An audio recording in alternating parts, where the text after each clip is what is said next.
Pada kesempatan kali ini, kita akan membahas tentang dasar keamanan sistem komputer terkait dengan pemanfaatan kriptografi, mencakup konsep kriptografi, klasifikasi kriptografi, dan algoritma kriptografi. Kita mulai dengan definisi.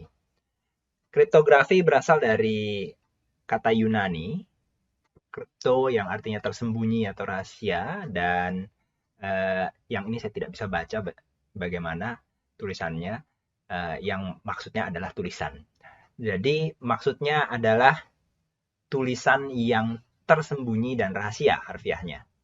Tapi dengan digabungkan dan pemanfaatannya di lapangan, kriptografi sebenarnya menjadi sebuah ilmu dan seni. Jadi ada sisi seninya untuk menulis secara rahasia dalam konteks menjaga keamanan dari pesan.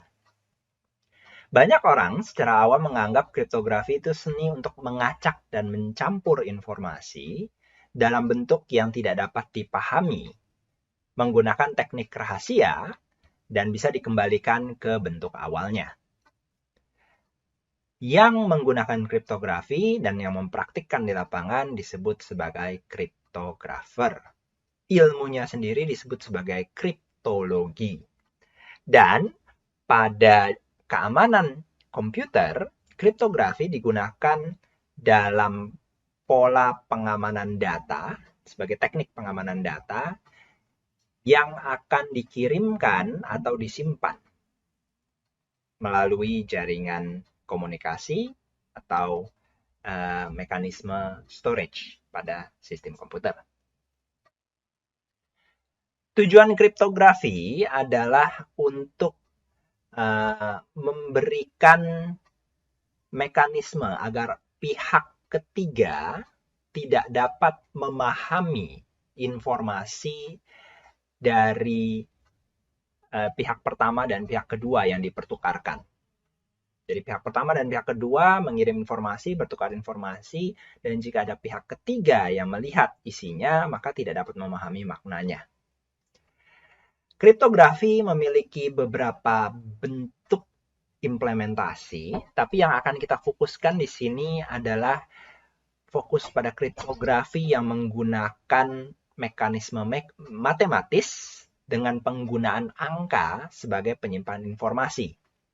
Karena seperti yang kita ketahui, sistem komputer berbasis pada biner, 1 dan 0, dan dapat direpresentasikan dengan angka. Jenis kriptografi ini akan menyediakan layanan seperti pertama, penyimpanan datanya sendiri secara aman. Yang kedua, pengecekan integritas yang menjamin penerima bahwa pesan tidak mengalami perubahan dan dibuat oleh sumber yang asli. Dan otentikasi untuk memverifikasi identitas seseorang atau sesuatu. Tenet kriptografi, tenet adalah prinsip atau kepercayaan dasar atau kepercayaan utama atau pola pikir dasarnya ya. Dalam kriptografi, keamanan kriptografi itu dianggap berhasil jika banyak orang pintar gagal memecahkan sebuah permasalahan kriptografi tersebut. Jadi kalau ada banyak orang pintar gagal memecahkan sebuah permasalahan yang dalam hal ini konteksnya kriptografi ya, maka kemungkinan tidak akan dapat dipecahkan dalam waktu dekat. Apalagi kalau kita berbicara dalam konteks sistem matematika ya, matematis. Ada beberapa jargon dalam kriptografi, sebenarnya ada banyak, tapi kita akan bahas beberapa saja yang umum dulu, yaitu plain text, itu adalah pesan atau data yang masih dalam format aslinya. Lalu ciphertext, pesan atau data hasil pengolahan algoritma kriptografi yang sudah tidak dapat dipahami jika tidak diubah kembali menjadi dalam bentuk plain. Lalu enkripsi, proses pengolahan plain text dengan algoritma kriptografi tertentu untuk mengubahnya menjadi cipher. Dekripsi, proses pengolahan ciphertext dengan algoritma kriptografi mengubahnya kembali menjadi plain text. Ada algoritma kriptografi sendiri yang merupakan metode melakukan enkripsi dan dekripsinya dalam konteks fungsi matematika. Dan ada key yaitu informasi rahasia yang dikombinasikan dengan algoritma untuk melakukan proses enkripsi dan dekripsi. Sehingga kita bisa melihat di sini prosesnya, kaitan dari kelima jargon utama, ya. Plain text mengalami proses enkripsi menjadi ciphertext. Ciphertext dapat didekripsi kembali menjadi plain text. Proses encryption dan decryption menggunakan key. Ini adalah mekanisme kriptografi mengacu pada model kriptografi yang bisa mengembalikan dari plain text ke ciphertext dan ciphertext kembali lagi ke plain text. Nanti ada kriptografi yang tidak dapat melakukan pembalikan. Nah, kriptografi meliputi berbagai bentuk pemanfaatan dengan dua kategori utama. Pertama, pengiriman data. Kedua, penyimpanan data. Pengiriman data melalui saluran komunikasi jaringan komputer akan memanfaatkan selain fungsi kriptografi reversible, juga fungsi hash. Hashing itu adalah fungsi kriptografi satu arah yang digunakan untuk autentikasi dan integritas. Juga pada kriptografi reversible-nya bisa menggunakan mekanisme kunci private dan kunci public.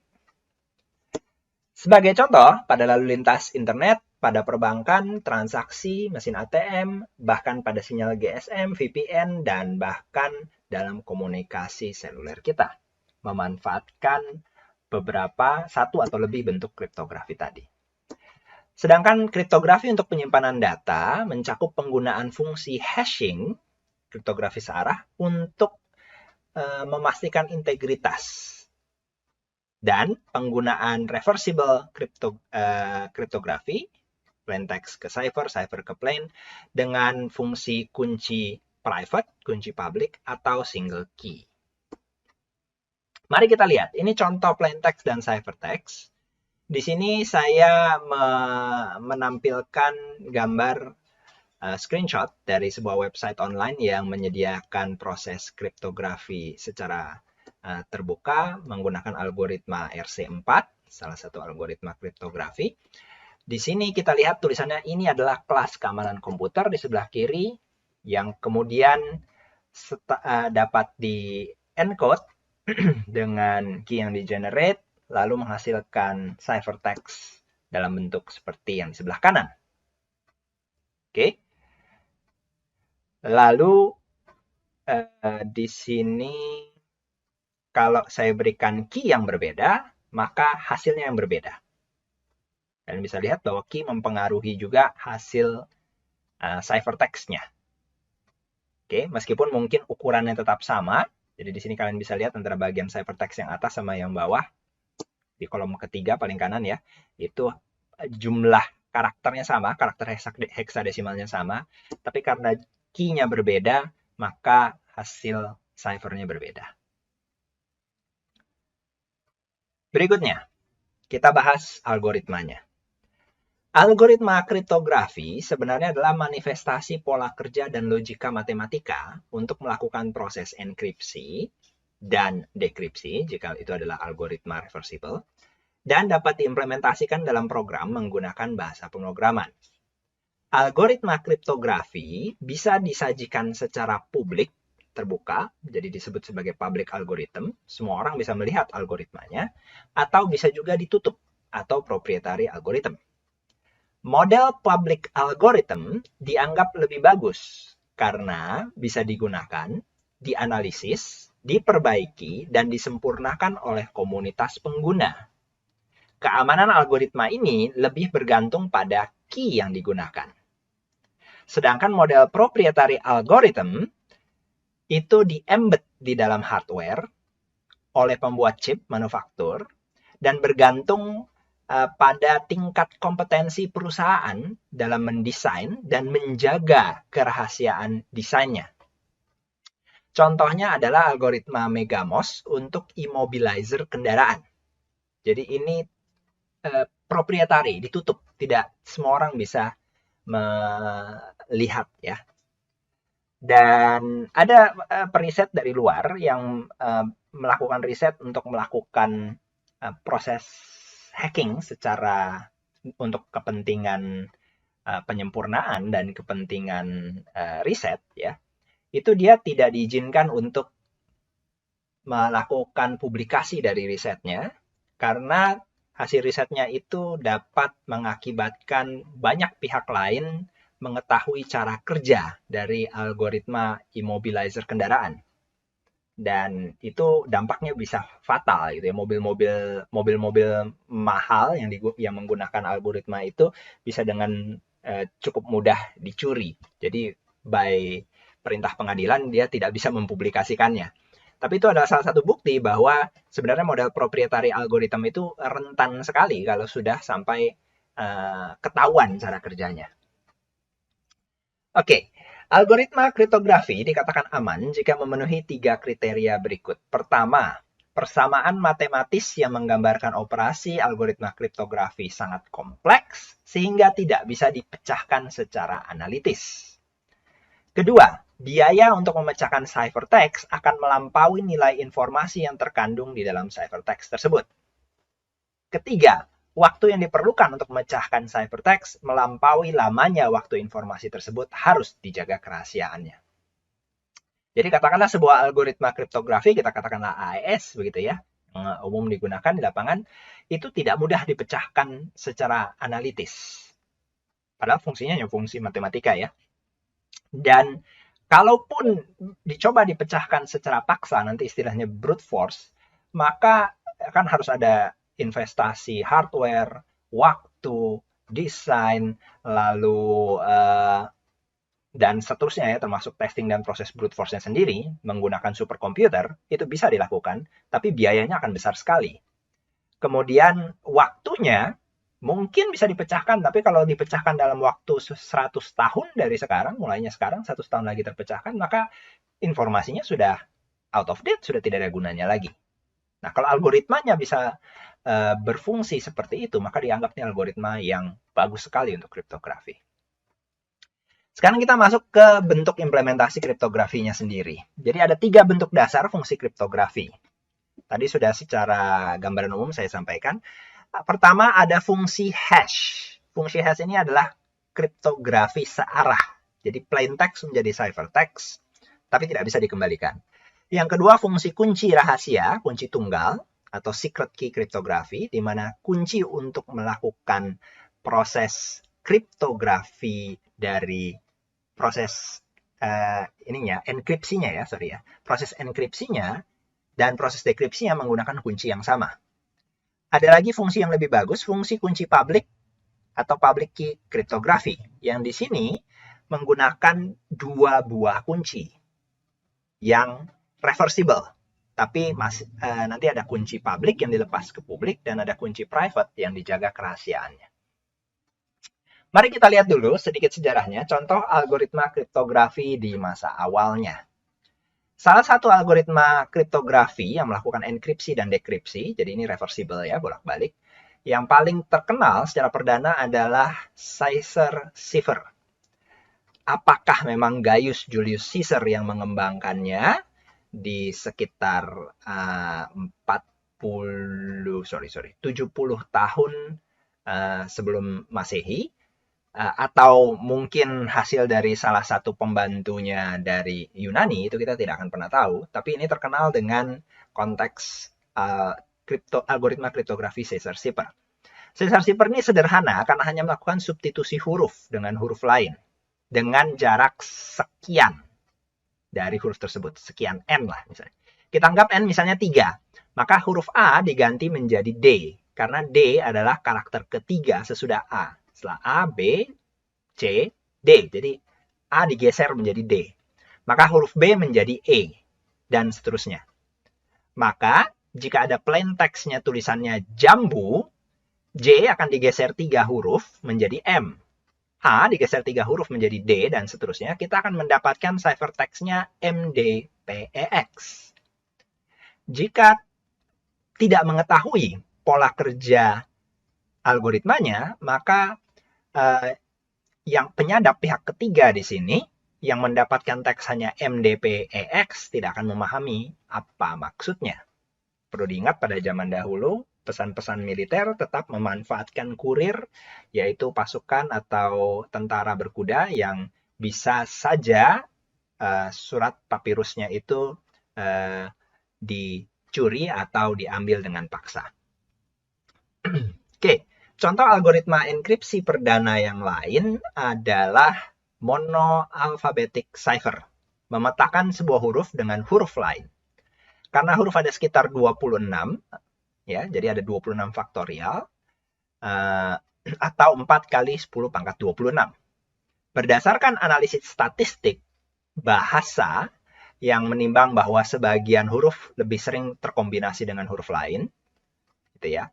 Masing-masing bahasa beda. Misalnya bahasa Indonesia seringnya huruf ini ketemu huruf ini, bahasa Inggris seringnya huruf ini ketemu huruf ini. Dengan analisis seperti itu, maka sebenarnya kriptografi ini cukup mudah dipecahkan. Jadi misalnya di sini kalau kita acak saja A sampai Z, kita acak misalnya menjadi P, B, U, A menjadi P, B tetap B, C menjadi U, D menjadi Y, dan seterusnya. Maka kita mendapatkan sebuah ciphertext EPR X C JNL dari plaintext Facilcom. Jadi tinggal diacak lalu dicocokkan. Nah, ini berarti si pengirim dan penerima harus memiliki template dari kuncinya, bahwa A itu dipetakan ke P, B tetap B, C menjadi U, dan seterusnya. Tapi sekali lagi, tanpa mengetahui kuncinya pun, dengan mencoba melihat kalimat yang panjang, seorang crypt analis bisa saja melihat bahwa kok ini biasanya ketemu ini ya. Di bahasa ini seringnya huruf ini ketemu ini. Jangan-jangan ini hurufnya ini dan ini hurufnya ini. Bisa diterka-terka artinya. Oke, contoh algoritma yang lain. Ini adalah sama sih sebenarnya monograph cipher tadi dengan pergeseran sebesar N. Tapi pakai key. Data asal kunci, key-nya 7. Jadi kalau plain text-nya kunci, maka ciphertext-nya adalah Katio. Ini cara kerjanya begini. A menjadi G, B menjadi H, C menjadi I, D menjadi J, dan seterusnya. Ini sebenarnya mirip Caesar cipher ya, modelnya ya. Sehingga kalau kita baca ini, kunci, gitu ya, menjadi Katio. Pola kerja, maaf, itu tampilnya tidak berurutan. Jadi K menjadi Q, U menjadi A, N menjadi T, dan seterusnya. Oke, kita lanjut. Pemanfaatan algoritma kriptografi tidak hanya untuk mengacak atau mengenkripsi data-data yang penting, yang perlu nanti dikembalikan, tapi bisa juga digunakan untuk mekanisme autentikasi. Contohnya salah satu adalah one-time pad OTP. OTP ini seringkali sudah kita gunakan saat ini, baik langsung di smartphone kita maupun mungkin ada perangkat key tertentu. Contohnya misalnya di suatu beberapa bank masih menggunakan key gitu ya untuk one-time pad-nya. Di sini biasanya logika matematika yang digunakan adalah XOR, exclusive OR.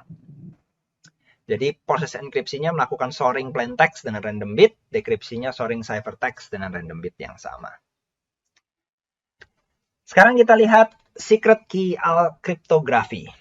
Jadi tadi kan ada 3 jenis, ada hashing, ada secret key yang key-nya tunggal, ada yang pakai public dan private. Kita bahas dulu yang ini, yang secret key, yang kuncinya tunggal. Jadi kuncinya sama untuk enkripsi dan dekripsi. Ini disebut sebagai kriptografi konvensional atau kriptografi simetris. Dalam pola kerja kriptografi simetris, kunci yang sama digunakan oleh pengirim dan penerima. Penyadap di tengah hanya bisa melihat data cipher yang tidak dapat diartikan. Autentikasi pada mekanisme secret key akan menggunakan mekanisme challenge, tantangan. Sebagai contoh, misalnya Alice dan Bob menyepakati sebuah kunci yang kita sebut sebagai kunci AB, KAB. Alice ingin memastikan bahwa sedang berbicara dengan Bob, maka Alice akan memilih angka acak, kita sebut saja random A, RA, mengenkripsinya dengan kunci KAB, yang kita tulis sebagai fungsi random A, terhadap fungsi kunci AB dikirim ke Bob. Ini yang dimaksud dengan challenge. Perlu diingat bahwa Alice dan Bob sudah menyepakati kunci K, AB tadi. Jadi dua-duanya sudah tahu. Bob kemudian melakukan dekripsi dengan kunci yang sama. Ya. Karena Alice dan Bob kan sudah tahu. Di dekripsi kan didapat angka randomnya. Angka randomnya ini, RA, dikirim kembali ke Alice secara plain text.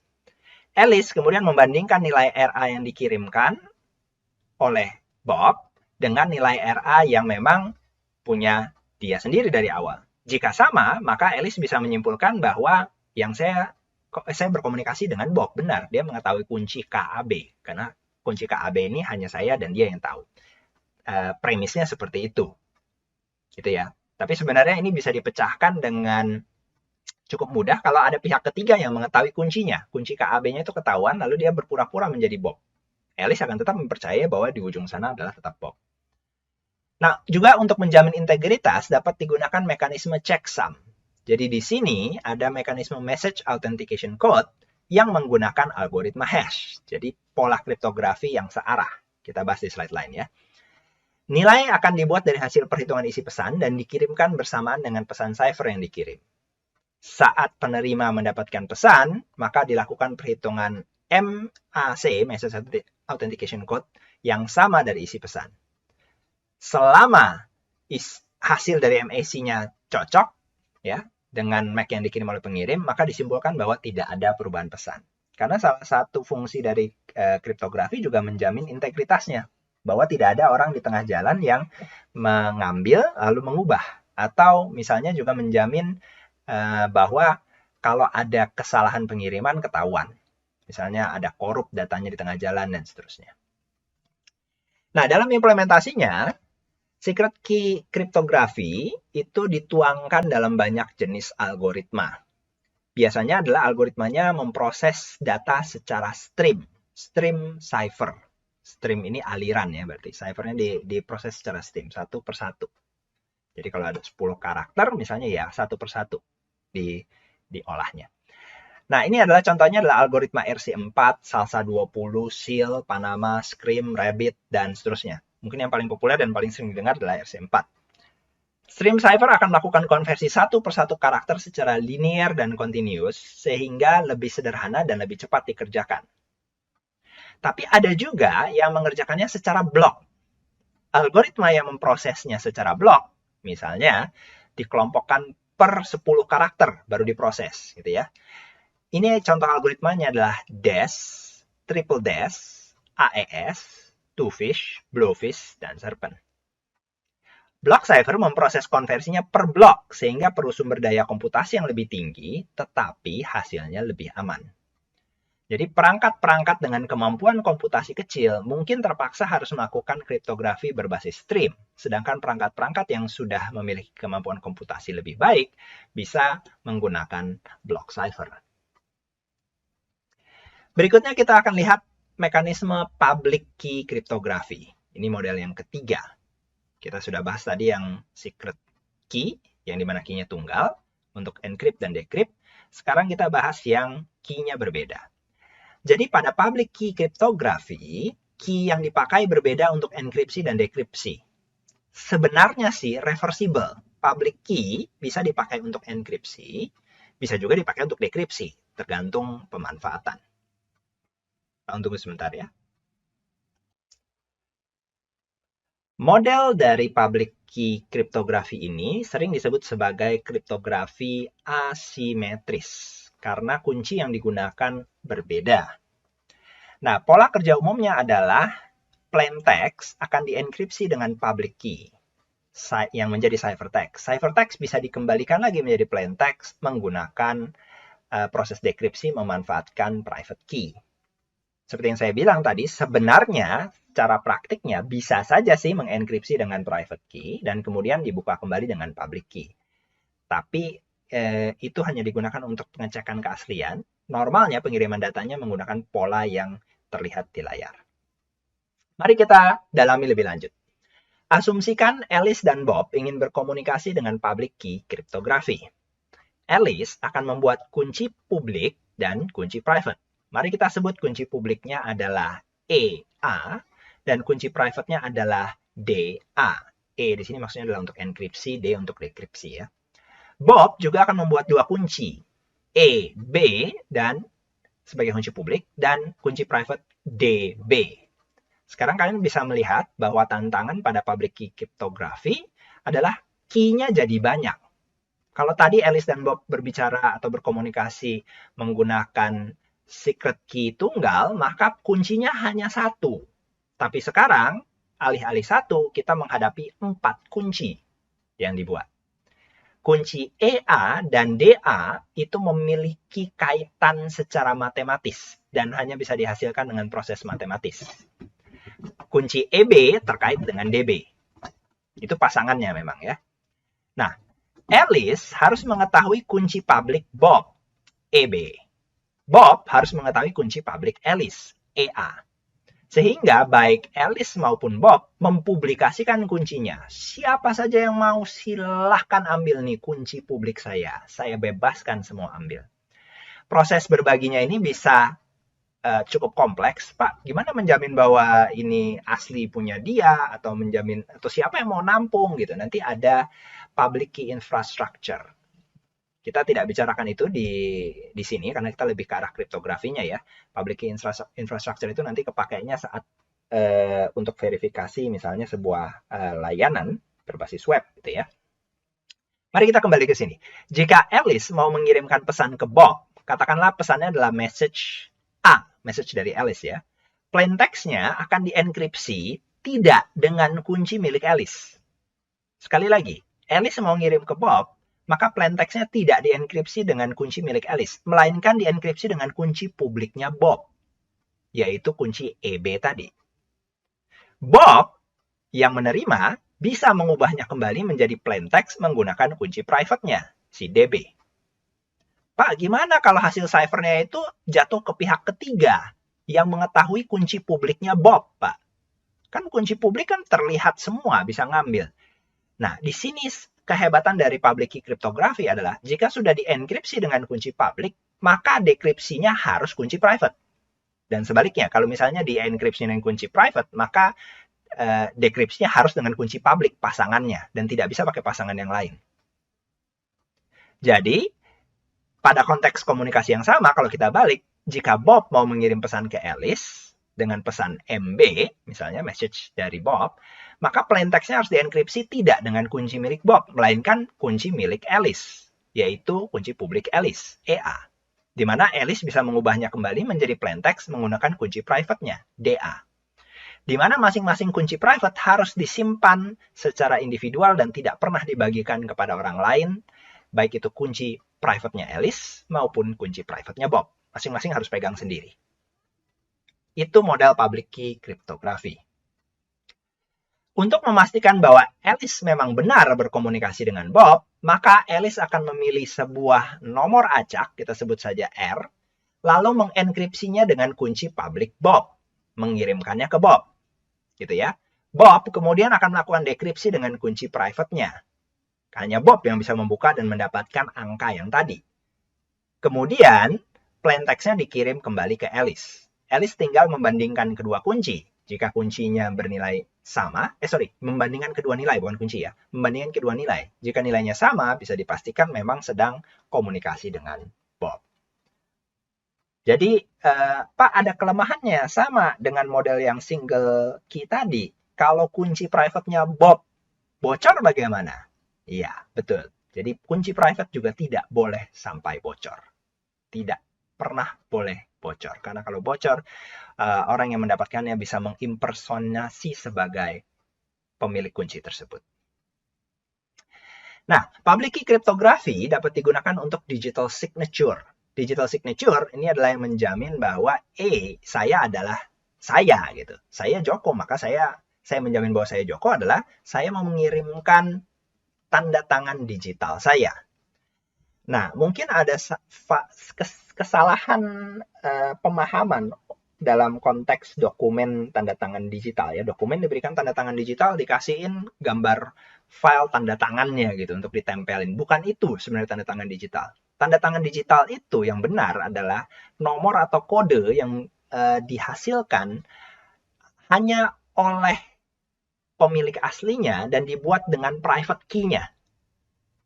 Sehingga sebuah kode tersebut yang dibuat dan dienkripsi dengan private key-nya nanti akan bisa didekripsi dengan public key-nya.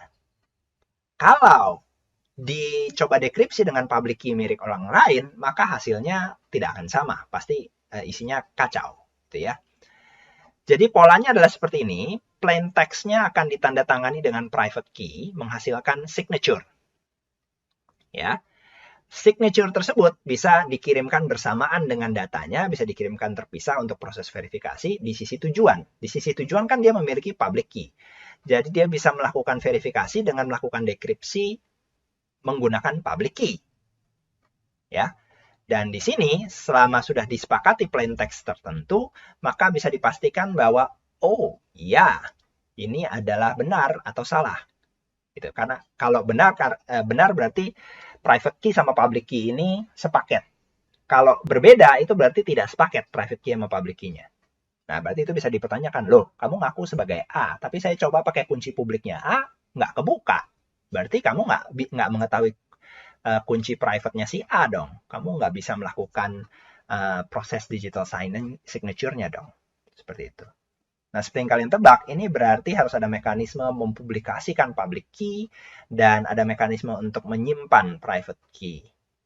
Dan digital signature jadinya secara global itu memerlukan sebuah infrastruktur untuk mempublikasikan dan memverifikasikan dengan mudah bagi user bahwa ya ini adalah public key-nya si A, ini adalah public key-nya si B, ini adalah public key-nya si C, gitu. Jangan sampai ada tiba-tiba orang Z bilang, saya adalah A, ini private key saya, bukan private key, sorry, ini public key saya, padahal dia Z, gitu. Terus dipercaya dengan mudah bahwa ya kamu memang benar A. Itu saya coba kirim dengan digital signature kamu. Lah si Z punyanya private key Z dan dia mengenkripsi dengan private key Z. Tapi si penerima kalau dia salah kaprah dia mengira bahwa public key-nya Z itu adalah public key-nya A, maka dia akan mempercayai bahwa Z adalah A. Oke, jadi digital certificate yang tadi saya bicarakan itu sebenarnya adalah token digital yang dikeluarkan oleh pihak ketiga yang disebut certificate authority. Berisi kunci publik untuk tanda tangan digital dan informasi yang terasosiasi dengan kunci tersebut seperti nama organisasi, nama domain yang digunakan untuk memastikan identitas pengguna sertifikat. Mari kita lihat, misalnya di sini Arnold menyewa nama domain www.arnold.com. Kemudian mendaftarkannya ke Certificate Authority, nama domain tersebut, untuk menyewa layanan verifikasi. Di sini implied bahwa memang ada biaya ya di situ ya. Jadi ada masa berlaku dari sertifikat tersebut. Di mana sertifikat akan mendaftarkan kunci publik Arnold pada sistemnya. Certificate Authority akan bilang, hey, Arnold ini kunci publiknya sekian. Oke. Setiap browser atau pengunjung domain tersebut bisa menanyakan ke Certificate Authority, apakah benar ini kunci publiknya si Arnold? Ya. Jadi ada pihak ketiga yang bertindak sebagai penjamin bahwa ya, ini kunci publiknya si Arnold. Nah, server www.arnold.com dapat mengirimkan autentikasi dengan digital signature menggunakan kunci private-nya si Arnold sendiri. Nanti si klien yang menerima data itu akan mencoba mendekripsi dengan kunci publik. Sehingga dia bisa mengautentikasikan, bener loh bahwa ini websitenya www.arnold.com dan bukan website yang lain. Gitu. Bahwa kontennya memang milik si Arnold. Tidak hanya domainnya arnold.com, tapi kontennya juga si Arnold. Gitu. Tapi itu berarti butuh si Certificate Authority. Nah, beberapa contoh algoritma asimetris, karena ada dua ya, public dan private, adalah algoritma RSA dari Ronald Schiff Rivest, Adi Shamir, dan Leonard Adleman yang menemukannya. Ada metode Diffie-Hellman Key Exchange dan metode El-Gamal. Mari kita bandingkan algoritma simetris dan asimetris. Simetris memiliki privasi atau kerahasiaan yang menjamin orang yang tidak berhak tidak bisa membuka atau membaca pesan. Dengan catatan key-nya tidak bocor. Kalau simetris berarti key tunggal itu tidak bocor, asimetris berarti kunci private-nya tidak bocor. Integritas juga bisa dilakukan oleh simetris maupun asimetris, autentikasi juga bisa dilakukan, tapi non-repudiation dengan mekanisme tanda tangan pesan untuk bukti di masa depan, ini kamu yang ngirim nih, sistem kamu yang membuat tanda tangan ini, hanya kamu yang boleh menyimpan private key. Terbukti bahwa ada lalu lintas dengan private key tersebut, ada lalu lintas data yang dienkripsi dengan private key tersebut, gitu. Itu hanya bisa di asimetris, di simetris tidak bisa. Oke, sampai sekarang kita bahas algoritma hash. Algoritma hash disebut juga message digest algorithm, di mana fungsi hash hanyalah fungsi transformasi matematika yang mengubah kumpulan bit, dalam hal ini plain text-nya, yang lebarnya berbeda-beda, arbitrary length, menjadi output dengan lebar tetap, fixed length. Kalau kita notasikan pesannya sebagai M, message, dan fungsi hash-nya sebagai hash dari M, maka hasilnya adalah hash H.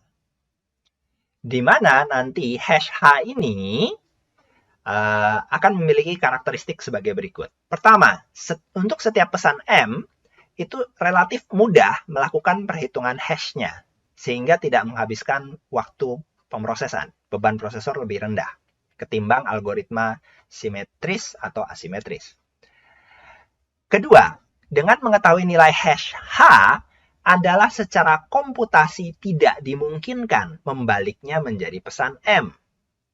Artinya, ini algoritma kriptografi searah dari sebuah plain text menjadi cipher, dalam hal ini ciphernya adalah hash, tapi dari hash itu tidak akan pernah bisa dikembalikan lagi menjadi plain. Nilai M yang berbeda-beda tidak membuat panjang hanya berbeda-beda. Jadi meskipun nilai M-nya berbeda-beda, panjang nilai H selalu konstan. Tetapi, panjangnya yang konstan ya, tetapi isinya unik untuk setiap nilai M. Jadi katakanlah plain text-nya adalah Rabu malam. Ya, itu hasil hash-nya akan berbeda dengan Rabu malam di mana M terakhirnya diganti huruf besar. Akan berbeda lagi dengan Rabu malam titik yang sudah digitnya lebih panjang. Tapi panjang H-nya akan selalu sama. Panjang hasil hash-nya. Jadi algoritma hash dipakai di mana? Dipakainya pertama untuk menyimpan password.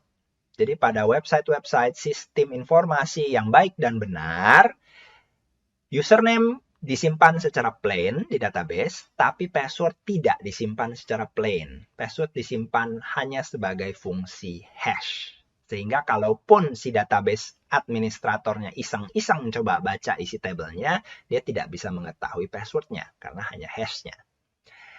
Yang kedua, untuk membuat message authentication code yang menjamin integritas pesan. Sudah sempat kita bahas sebagian di awal. Yang ketiga, message fingerprint untuk mengetahui struktur data besar sudah dimodifikasi atau tidak. Ya, bisa database, bisa program ya.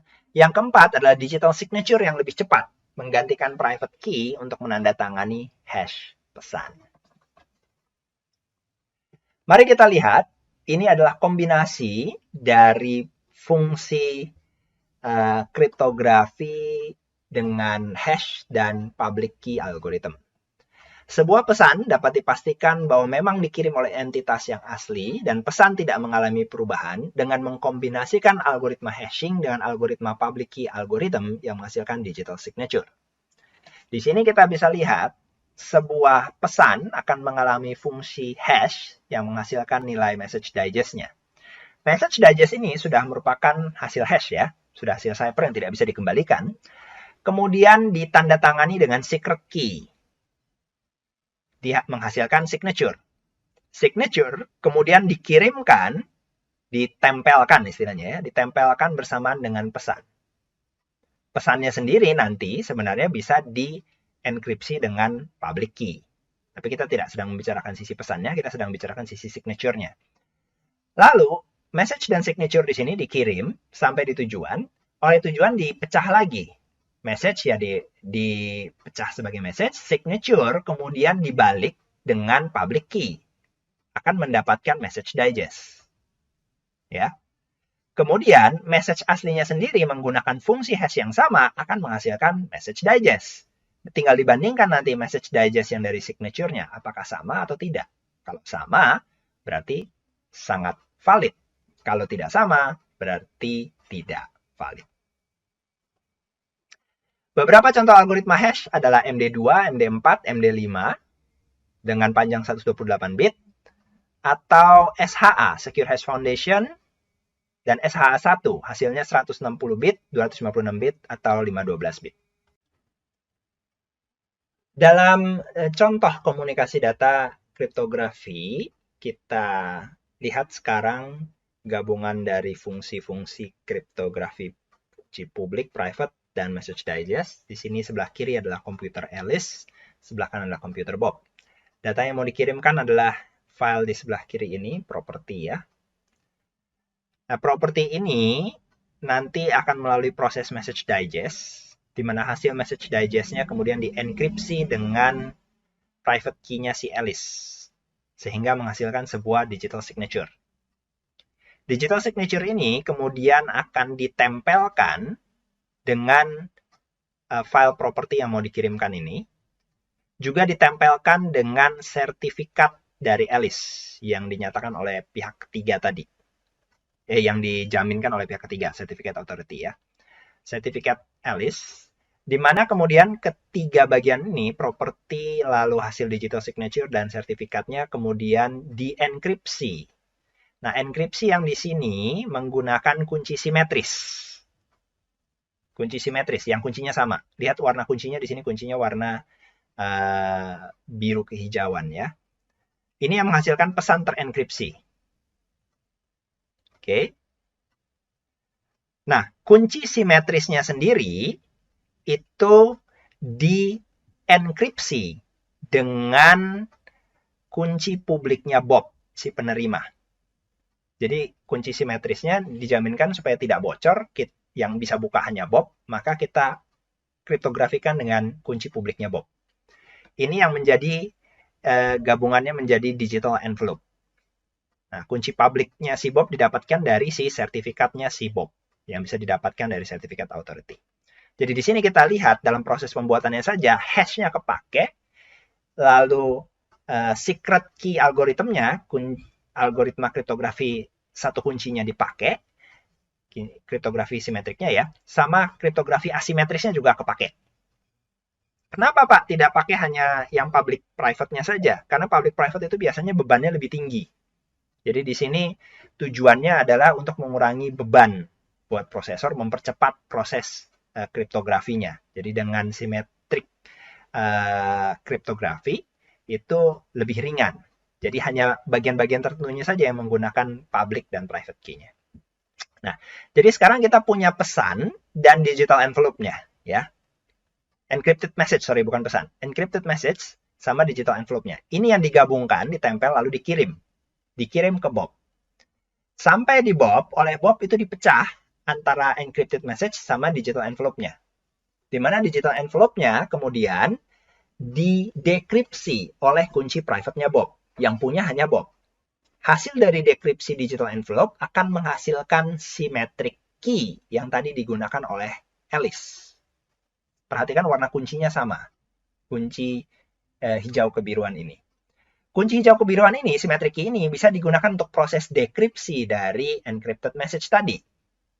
Proses dekripsinya jadi lebih mudah, tidak terlalu berat, ketimbang menggunakan model asimetris. Setelah didekripsi, didapatkan 3 komponen. Property, data asli yang dikirimkan, ditambah digital signature, ditambah sertifikat publiknya si Alice. Ya, digital sertifikatnya si Alice. Dari digital sertifikatnya si Alice, dia bisa mendapatkan public key. Bisa juga sebenarnya ditanyakan ke sertifikat authority untuk menjamin keasliannya.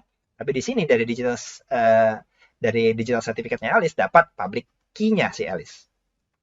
Sehingga digital signature tadi bisa didekripsi. Kan tadi digital signature-nya dienkripsi dengan kunci private-nya Alice. Sekarang kita dekripsi dengan kunci publiknya Alice. Akan menghasilkan nilai message digest. Bersamaan dengan itu, properti data asli yang sedang dikirimkan itu diolah dengan message digest, algoritma yang sama oleh si Alice. Ini tidak perlu dirahasiakan algoritmanya, memang disepakati pakai algoritma tersebut, yang kemudian menghasilkan message digest juga. Tujuannya adalah nanti membandingkan message digest hasil ekstraksi dari digital signature dengan message digest hasil ekstraksi dari properti, dari file yang dikirimkan. Kalau cocok, maka tidak ada perubahan data. Jika tidak cocok, maka dianggap datanya mengalami perubahan, corrupted. Meskipun mungkin proses yang lain berjalan lancar. Jadi terlihat di sini prosesnya memang agak kompleks, tapi melibatkan 3 jenis kriptografi tersebut. Fungsi hash dipakai untuk menjamin integritas pesan di message digest. Lalu fungsi public and private key dipakai untuk menjamin identitas dari si pengirim. Dan fungsi secret key untuk mengenkripsi data yang dikirimkan. Supaya pihak ketiga yang mungkin menyadap di tengah tidak akan bisa mendapatkan isinya. Sekarang kita bahas serangan kriptografi. Ada beberapa jenis serangan kriptografi. Ya, sini saya akan bahasnya 2, exhaustive attack atau brute force attack dan analytical attack. Exhaustive attack atau brute force attack adalah percobaan yang dibuat untuk mengungkap plain text atau kunci, bisa plain text atau bisa kunci, dengan mencoba semua kemungkinan kunci, trial dan error. Diasumsikan si cryptanalyst yang melakukan proses ini sudah memiliki sebagian plain text dan ciphertext yang bersesuaian. Di mana nanti plain text yang diketahui akan dienkripsi dengan setiap kemungkinan kunci. Hasilnya dibandingkan dengan ciphertext yang bersesuaian. Kalau dia hanya punya ciphertext, maka ciphertext tersebut didekripsi dengan setiap kemungkinan kunci. Dan plain text hasilnya diperiksa apakah mengandung makna atau tidak. Serangan ini butuh waktu sangat lama, khususnya jika key-nya sangat panjang. Itulah kenapa saat kalian disuruh membuat password, diminta yang panjang. Karena kalau key-nya pendek, password-nya pendek ya, kan otomatis key-nya pendek, maka mudah untuk dijebol dengan brute force attack. Jadi, pakai kunci yang panjang dan tidak mudah ditebak. Ada kombinasi huruf besar, huruf kecil, karakter khusus, dan angka. Mari kita lihat. Ini waktu yang diperlukan untuk exhaustive key search. Ya, ini tentu saja beda-beda untuk tiap algoritma dan sangat tergantung sekali pada kemampuan komputasi. Jadi superkomputer 10 tahun lalu sama superkomputer sekarang akan jauh lebih cepat superkomputer sekarang, gitu kan? Tapi ini hanya untuk perbandingan waktu saja. Misalnya 16 bit ukuran kuncinya, maka misalnya dapat dipecahkan dalam 32 milidetik, ya. Lalu kalau panjangnya sampai 128 bit, misalnya sampai 5,4 kali 10 pangkat 24 tahun. Tapi tentu saja perlu diketahui peningkatan dari kemampuan hardware akan meningkatkan juga kemampuan komputasi untuk brute force attack. Yang kedua adalah analytical attack, di mana cryptanalyst tidak mencoba semua kemungkinan kunci, tapi menganalisis kelemahan algoritma kriptografi yang mengurangi kemungkinan kunci yang kayaknya ini nggak mungkin nih kemungkinan kunci yang ini tidak akan dipakai jadinya. Ini digunakan dengan cara memecahkan persamaan-persamaan matematika dan si cryptanalyst mengetahui algoritma kriptografi itu kerjanya seperti apa. Bisa lebih cepat untuk menemukannya dibanding exhaustive attack, tapi hanya berhasil pada algoritma yang tidak kompleks. Pada algoritma yang kompleks, reversing-nya hampir tidak bisa dilakukan. Sehingga sulit juga. Gitu ya. Nah, kita sampai di kesimpulan, kriptografi adalah salah satu mekanisme penting dalam mengamankan data dalam komunikasi data berbasis jaringan komputer dengan 3 fungsi kriptografi utama. Hash, secret key dengan pola simetris, bisa berupa stream atau block, dan public key asimetris. Kalau public key itu modelnya selalu block. Ya, sebagai tambahan informasi terakhir, kalian mungkin bisa mencari tahu informasi tentang quantum computing. Apa itu quantum computing? Bagaimana cara kerjanya? Dan kenapa ini menjadi salah satu hal yang menakutkan dari sudut pandang pihak-pihak yang ingin mengamankan data dengan kriptografi. Demikian penjelasan pada kesempatan kali ini. Kita jumpa lagi pada kesempatan mendatang. Terima kasih. Bye-bye.